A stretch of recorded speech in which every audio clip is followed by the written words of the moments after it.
이번 차시는 데이터의 전처리에 관해서 간단하게 살펴보겠습니다. 우리가 일상에서 만나는 데이터들은 별로 그렇게 깨끗하지가 못합니다. 어떤 값이 빠져 있다거나 이상한 값이 들어가 있다거나 이상한 타입이 들어가 있다거나 아니면 별로 쓸모없는 정보들이 쓸모없다고 생각되는 정보들이 들어가 있거나 이런 경우가 아주 많죠. 우리가 데이터를 수집하는 과정, 데이터를 분석하는 과정도 중요하지만 가장 중요한 것이 데이터 전처리라고 생각합니다. 전처리를 잘 해놓으면 그 이후의 작업들이 좀 수월해집니다. 그러면 우리는 언제 전처리가 필요할까요? 크게는 결측치가 있거나, 즉 값의 일부가 없을 때를 말합니다. 아니면 이상치가 있거나 다른 것들과 아주 동떨어져 있는 값들이 들어있는 경우예요. 그리고 데이터가 너무 적거나 아니면 너무 지나치게 많거나 아니면 이 분석과는 전혀 상관없어 보이는 데이터들이 포함되어 있거나 아니면 특정 컬럼에 다른 타입의 이상한 타입의 우리가 처리할 수 없는 타입의 이런 자료들이 들어가 있거나 아니면 그 안이 none, null 이런 사용할 수 없는 값들로 이렇게 채워져 있거나 어떤 경우에는 스케일이 너무 차이가 나는 경우도 있겠죠. RGB 값이 0부터 255 사이의 값이 들어가 있는데 다른 데에서는 임금값 10만 달러에서 100만 달러까지가 들어가 있다. 이렇게 스케일이 다른 경우에는 그걸 가지고 수식을 계산했을 때에는 전혀 엉뚱한 결과를 도출할 수도 있겠죠. 이런 경우에 우리는 전처리가 필요합니다. 결측치 같은 경우는 이런 경우를 말합니다.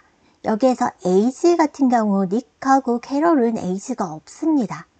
그리고 패치 같은 경우에는 대부분이 비어 있습니다. 이머전시 컨택트 같은 경우에는 스트링 값으로 들어가 있고요. 여기에는 NA, non empty 비어 있거나 null이 있거나 빈 스트링이 들어가 있거나 이런 식으로 되어 있는 경우 우리는 이것들을 처리해야 합니다.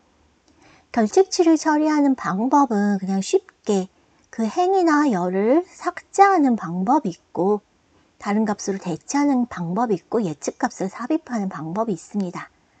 이 도표 같은 경우에는 우리가 이 패치라는 요인이 그다지 중요한 요인이 아니다라고 생각되면 이렇게 결측치가 너무 많은 경우 이것을 그냥 삭제해 버릴 수도 있겠죠. 에이지 같은 경우에는 이 에이지들의 평균값을 넣거나 아니면 중앙값을 넣는 식으로 이 값을 채워줄 수가 있을 것입니다. 인컴 같은 경우에는 지금 에이지나 경력에 따라서 이 사람의 소득이 얼마나 될 건지를 예측해서 이 자리를 채워 넣을 수도 있을 거예요. 예측값을 삽입하는 경우입니다. 그런데 결측치를 처리할 때 고려할 점도 있습니다. 이 결측치를 처리할 경우에는 도메인 지식이 유용하게 사용이 되는데요. 우리가 중요하게 생각하지 않았던 어떤 숫자를 그냥 0으로 모두 다 채워주었다라고 할 때, 아니면 평균이나 중앙값으로 이렇게 채워주었다라고 할 때, 그것이 뜻밖의 결과를 이끌어낼 수도 있습니다. 우리가 예상했던 것과 다른 쪽으로 흘러가게끔 만들 수도 있기 때문에 그런 경우에는 아주 조심을 해야 합니다. 그리고 여기에서는 NA와 null 그리고 non, NaN이라고 써있는 것들을 구별할 필요도 있습니다. 사실 이것들을 그냥 똑같이 그냥 못 쓰는 값이라고 치부를 하곤 하는데 이 NA는 not available한 값입니다. 값이 없거나 누락되어 있는 경우를 말하는 거고요. null 같은 경우에는 비어있는 오브젝트를 말하는 거예요. empty, 비어있다라는 뜻이죠. NaN 같은 경우에는 파이썬에서 사용하는 NaN 같은 경우에는 not a number, 우리가 계산할 수 있는 숫자의 형태로 되어 있지 않다라는 의미입니다. 이런 것들을 구별해서 0하고 null은 완전히 다른 거기 때문에 무조건 0으로 지워주겠다 이렇게 결정을 해버리기에는 좀 무리가 있다는 얘기죠. 이런 것을 주의해 주셔야 합니다. 그 다음으로 처리할 될 부분이 이상치 처리인데요. 이상치라고 하는 것은 다른 것들과는 다른 분포를 가지고 있는 경우입니다. 예를 들어 이런 경우가 이상치죠. 영어로는 outlier라고 부르는데 다른 것들은 이렇게 비슷한 분포를 가지고 올라가는 방향으로 가고 있는데 혼자만 뚝 떨어져 있는 경우예요. 모두 내려가는 방향으로 가고 있는데 혼자만 뚝 떨어져 있는 경우이죠. 이런 이상치를 걸러내서 그냥 삭제를 할 수도 있고 이것을 여기 비슷한 다른 값으로 대체해서 사용을 할 수도 있습니다. 이런 경우도 한번 볼게요. 우리가 밥플롯을 그려보았을 때 이 밥플롯이 의미하는 게 이 가운데가 평균값입니다. 그리고 여기가 1분위수예요. 그러니까 25%에 해당하는 딱 그 지점에 있는 값이고요. 이 위가 3분위수예요. 75%에 해당하는 값이죠. 그러니까 이 박스 안에 50%의 데이터가 들어있다는 의미예요. 그리고 이게 의미하는 것은 1분위수의 IQR 곱하기 1.5를 한 만큼 이거보다 더 아래에 있다고 하면 우리는 이상치라고 생각하고 이거는 3분위수의 더하기 IQR의 1.5배에 해당하는 거 이거보다 더 높은 위치에 있다고 하면 이것도 이상치라고 생각을 합니다. 이런 값들은 이제 이상치에 해당하죠.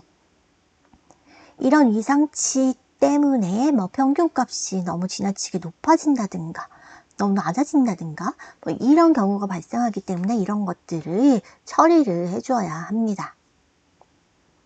여기서 IQR이라고 하는 것은 3분위수에서 1분위수를 뺀 요 값을 말하는 겁니다. 이런 이상치를 처리하는 방법에는 이렇게 다른 값으로 대체하거나 삭제하거나 하는 방법들이 있겠죠. 이런 경우도 있습니다. 데이터 분포가 지나치게 한쪽으로 치우쳐 있는 경우 우리는 조금 이따 예제에서 이런 경우도 한번 살펴볼 거예요. 이런 경우에는 뭐 정규 분포를 따르도록 바꿔준다든가 하는 방법으로 전처리를 할 수가 있습니다. 데이터의 단위가 다를 때에도 뭐 스케일링해서 아니면 민맥스 스케일링을 해서 이렇게 단위를 바꿔줄 수도 있고요. 우리가 이미지를 처리할 때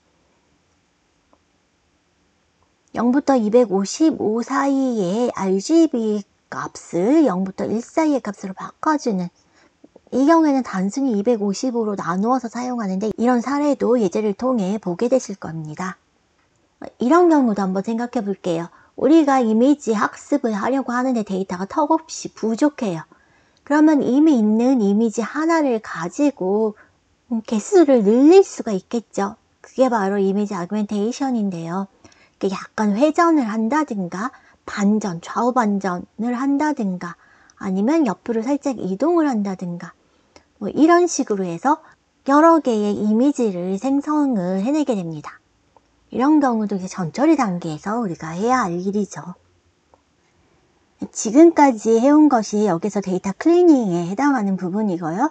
그 외에도 데이터에서 어떤 특징을 추출해서 그러니까 피처를 뽑아내는 것도 데이터 전처리에서 해야 될 일 중에 하나입니다. 이 부분은 여기서는 다루지 않겠습니다. 여기서 제가 데이터의 전처리에 대해서 모든 것을 소개해 드리지는 못하지만 간단하게 몇 가지 예만 살펴보겠습니다. 데이터를 전처리하는 과정의 일부를 한번 예제로 살펴보겠습니다. 케글에 나왔던 맥커리 프라이스 서제스천 챌린지라는 것에서 제가 전처리하는 과정을 좀 먼저 보여드리고요. 그 다음 특별히 텍스트 데이터에 대해서 전처리를 하는 과정 한 가지만 보여드리고 이미지가 너무 적게 있을 때 그 이미지를 만드는 방법 한 가지를 보여드리겠습니다. 이 맥커리 프라이스 서제스천의 이 데이터는 실제 일본의 대형 온라인 쇼핑몰에 있는 실제 데이터이고 여기에서 판매자들이 상품을 올릴 때 그 가격을 얼마로 책정하면 좋을지를 추천해주는 그런 챌린지였습니다. 트랜스 TSV 파일 안에는 이런 데이터들이 있습니다. 데이터의 ID가 이제 1년번호로 들어가 있고 제품명이 들어가 있고 이 제품의 상태가 1부터 5까지가 들어가 있어요. 상태가 1이면 제일 좋은 거, 새 거에 가까운 거고 5이면 상태가 안 좋은 거예요. 그리고 카테고리 명이 들어가 있는데 이 카테고리 명이 특이하게 스트링하고 슬래시 스트링 형태로 한 덩어리로 들어가 있습니다. 이것은 대분류, 중분류, 소분류를 이렇게 묶어 놓은 건데 우리는 그것을 대분류, 중분류, 소분류로 나누는 작업을 이따가 해볼 거예요. 그리고 브랜드 네임이 있는데 이 브랜드 네임에는 난이 많이 포함이 되어 있습니다. 그리고 배송비의 무료 여부도 있는데 이것은 0 아니면 1이에요. 1이면 무료 아니면 유료라는 뜻이고요. 그러니까 지금 이 안에는 0, 1 바이너리 값하고 브랜드 이름 스트링 값 그리고 여기에서는 정수값 1부터 5 사이의 정수값 이런 것들이 들어가 있죠. 그리고 아이템 디스크립션이 있는데 이것은 제품 설명으로 텍스트가 들어가 있습니다. 그리고 설명이 없는 것은 not described yet 이라고 기록이 되어 있어요. 여기 이 문제에서 예측하는 값은 이 price인데 현재 올라가 있는 가격은 0달러부터 무료도 굉장히 많아요. 파는 물건인데도 불구하고 배송비 무료, 제품 가격 무료 이런 것들이 들어있었어요. 그리고 가장 높은 가격은 2,000달러까지 있었습니다. 그런데 특이한 점이 이 프라이스가 아주 낮은 가격대에 다 몰려 있었어요. 이런 특성들을 우리가 한번 살펴보겠습니다. 먼저 연결을 하겠습니다. 그리고 한번 살펴볼게요. 구글 드라이브 안에 제가 데이터 파일을 넣어두었기 때문에 구글 드라이브에 먼저 연결을 하겠습니다. 여러분이 구글 드라이브에 연결하시는 방법은 이 옆에 있는 파일 표시를 누르고 이걸 클릭하면 이 구글 드라이브 연결을 마우스를 클릭하면 이 코드가 생성이 됩니다. 이 코드를 실행하시면 됩니다. 그리고 코드를 실행하면 이런 링크가 나오는데요. 링크를 따라가서 로그인 계정을 선택하시고 허용을 누르시고 네, 이걸 복사해서 이 코드를 여기에 붙여 넣으시면 됩니다. 엔터키를 치시면 이제 구글 드라이브가 마운트 됩니다. 구글 드라이브가 마운트 되면 여러분이 여기에 드라이브라고 생성된 걸 보실 수 있어요. 안 보이면 새로 고침을 한번 눌러주세요. 이 안에 데이터를 넣어두었습니다. 다음 계속 진행을 해보겠습니다. 먼저 필요한 로고들을 임포트를 합니다. 그리고 데이터를 불러오겠습니다. 저는 제 콜앱 노트북에 이렇게 train.tsv라는 파일을 올려놓았습니다. tsv니까 탭으로 separate, 분리된 값이라는 뜻이죠. 그래서 이렇게 separator를 탭으로 지정을 해주었어요. 판다스를 이용해서 이 파일을 읽어옵니다.